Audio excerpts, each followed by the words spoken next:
Okay, so we have quite an interesting topic today. So it's kind of going beyond the ring, beyond techniques. First of all, I wanna ask you, what is a boxer? Like, how do you define a boxer? Is it the techniques or is it the mentality?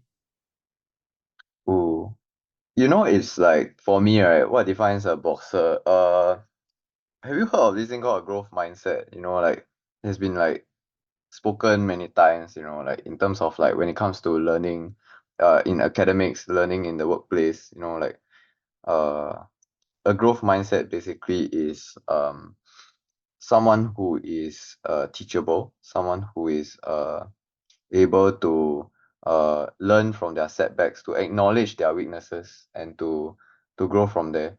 I think that's a hallmark of a true fighter, lah, I would say. Someone who can really like who can uh get hit and keep moving forward, in that sense. So I guess to give a few more examples as to what a fighter really is, like some characteristics and traits lah.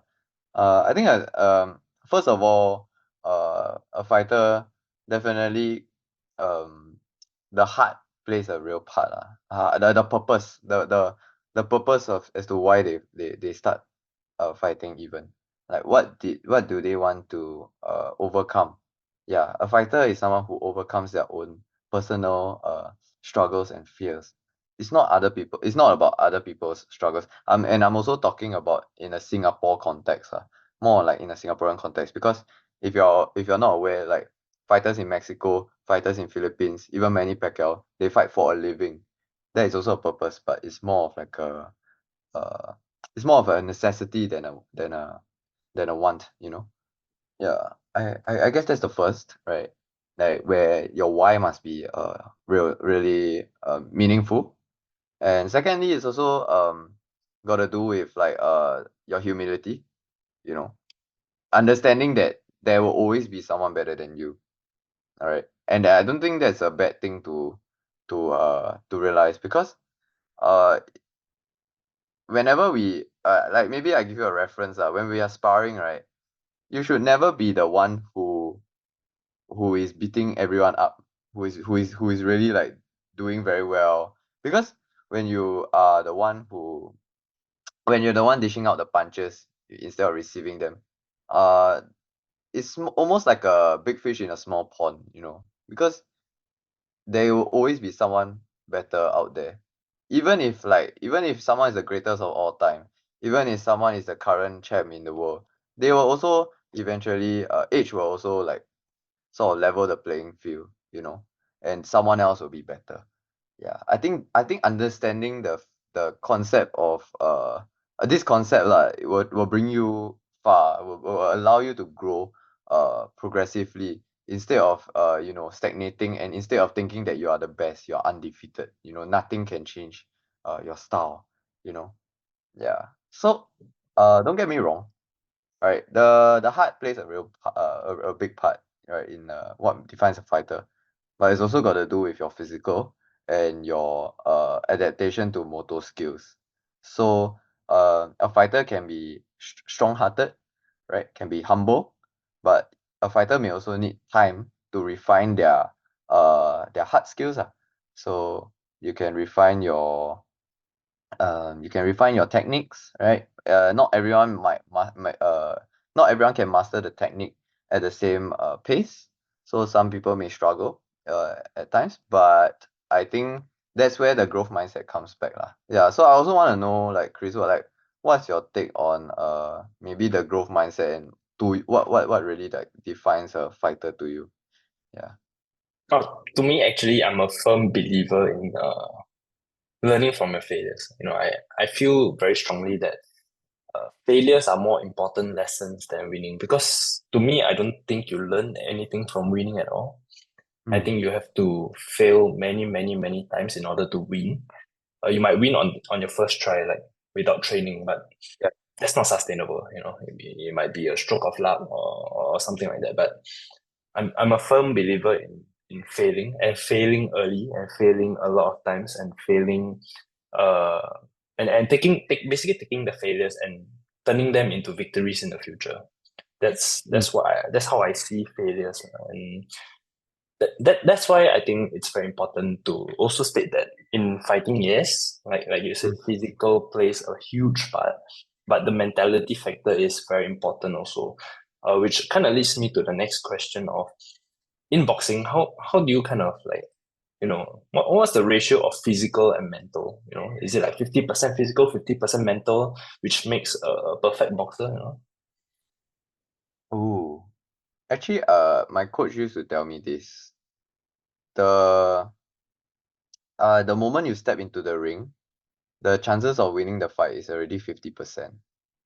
Because if you are confident of your training, if you are uh, in the moment, right, you have already won half the battle. So when it comes to physical versus mental, I really believe it's a real 50-50 there as well. So how do I put this? It's really overcoming yourself in the physical and mental aspect, that both are equally important, is really how you which one you want to, in terms of which one you want to refine first. I would say refine the mental, then go into the physical. Yeah. You mentioned to me earlier that you did mindfulness for boxing, right? So, Yeah. kind of just walk us through your mindfulness routine, for boxing. I guess for me it's really every time I feel the the feeling of doubt, because I'm someone who's, okay, let me just put it there, like I'm someone who's very critical of myself. I don't really enjoy I always see like flaunting, or I always see like showing what I do as like I'm not very proud of what I how to say, initially I'm not very proud of what I've achieved. I always feel like there is a need to be better, right? That can be a double-edged sword, but usually mindfulness in this aspect comes into play where I take the time in the day, or even when I'm showering, right, or even before I go to bed. I always think to myself, instead of just downplaying myself and finding out all the flaws, I also I've been making it a conscious decision to filter out the pros, or like the pros and the cons, the what I've done right as well. So when it comes to what I've done right, it's really different aspects. So in terms of what I've done right, in terms of like my consistency in training, right, in terms of my dieting, in terms of maintaining a healthy lifestyle, yeah, I try to be accountable for those as well. Yeah. And then after that I'll move on to what I can improve. Yeah. So instead of what you're really, really bad at, don't see it that way. More of like what you can uh what you can do to complement your skill set, your pros, your what you're good at. Yeah. Then from there, I think other than that, it's really being present in the moment. Yeah. Don't try not to bring as many regrets with you as possible. This applies to it when you're fighting. This applies to outside of the ring. This applies to even outside of boxing even. Yeah. That's why you can be a fighter in the ring, but you should also be a fighter outside the ring. Yeah. Mm. Okay, but it's easy for us to talk about, taking Easy to say losses lah. and yeah, yeah, yeah. But when you're actually in it, you have experienced a loss in amateur boxing. So, I'm just curious, how do you deal with that? Ooh. Okay. I think like the biggest, not really the biggest, but more of like the loss I went through was like during like last year's nationals lah. But that being said, I took it I took it I took it quite well, to be honest, because I already felt like I said, like I think I mentioned in the previous episode also, it's not really about the outcome, it's about the process. So when I look back and rewatch my fight, I did the same sort of like mindfulness strategy. I did the same pros and cons filtering strategy where I really like saw what I was good at and then what I needed to improve on. And the thing is, right, it's very funny because uh usually people when they win the fight, they tend to watch their fight back more often, right? Because you want to see where you're good at. Nobody ever wants to see their faults. It's very how do I put this? It's just unappealing lah. It's just discouraging in a sense. But if you do not address your faults, you will not get better because you won't know which aspect you need to struggle you need to improve on. So maybe a clearer example would be like when I was observing watching my fight, I realized I could have thrown more jabs. I could have used my feet more. I can move my feet and then basically outscore my opponent in terms of points. That can be one of the aspects that I could have improved on.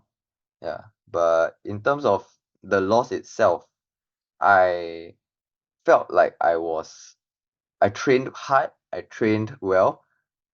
It's more of like what else I can do moving forward. Yeah. Not much of a regret looking back. Yeah. I think it was a really good experience for me nonetheless. Mm. That's a very interesting take because, like what I said earlier, I believe that you learn much more from failures than victories.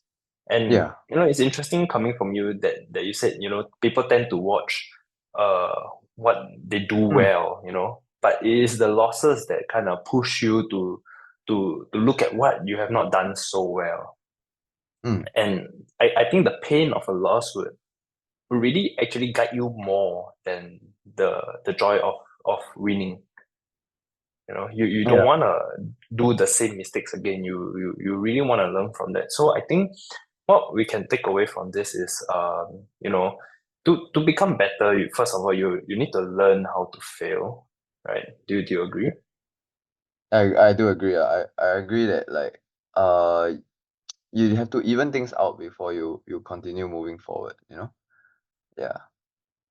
So I guess it's very important that it's normal for people to feel sad after a loss, but Mm. it is what you do afterwards. So if you take some time off and you know go over the loss and just kind Yeah. of let the emotions settle, Yeah. and then Correct. go back to the footage like you said earlier, and then look at what you did wrong and then improve on that, and then the next time you go on the ring, you're going to remember that pain, and you probably won't do the same thing again. I guess that's what shapes the fighter. That's what like really molds. No one ever starts off immediately as I'm a full blown, I'm a fighter in the ring, I'm a fighter outside the ring. That's why people take up boxing actually like it's really a test of their will. You know, people always think like, oh, boxing is just a violent sport. People always think like, oh, I pay to get hit. Don't make sense, right? But I really feel that the advantage, not really advantages, the benefits that boxing really gives you is the ability to take control of your life. That is the one of the biggest takeaways you can ever get from boxing, from any martial arts, is to have control of yourself, right?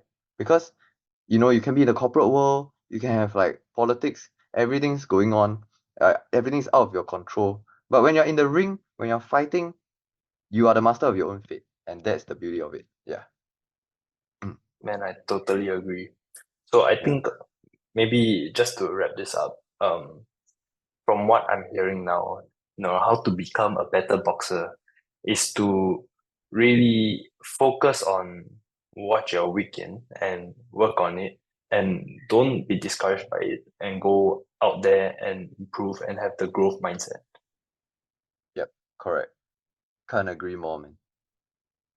Okay, I think that has been a very insightful episode, and you know we're gonna move into pre-fight jitters. Entering the ring before a fight. The emotions can be overwhelming, so we're gonna discuss that in the next episode. So tune in, and we'll see you in the next one. All right. See you guys.